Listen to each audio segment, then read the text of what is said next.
Sözümü deyə bilmirəm, sərhəddimi çəkə bilmirəm, haqqımı, hüququmu tələb edə bilmirəm. Mən çarəsizəm, mən özgüvənsizəm, mən qorxağam, cəsarətsizəm, soruşursan məndən.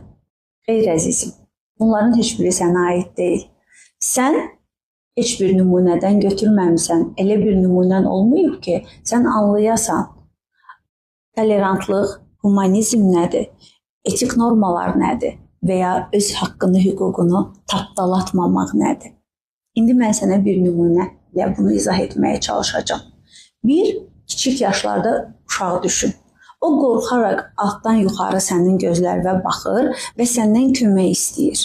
Onu qorumağı, onu qucaqlamağı, yanında durmağı istəyir. Situasiyalarda həmən o uşağın yerində özün ol. Özünü seç, özünü qoru. Əlbəttə ki, etik çərçivələrdə. Əlbəttə ki, öz sərhədlərini bilən insan başqasının sərhədinə müdaxilə etməyəcək. Qarşındakı insan da yəqin ki, öz sərhədlərini qoruya bilməyən insandır. Ona görə sənin sərhədlərinə müdaxilə edir. Sən axı möhtəşəmsən, onu da bacararsan.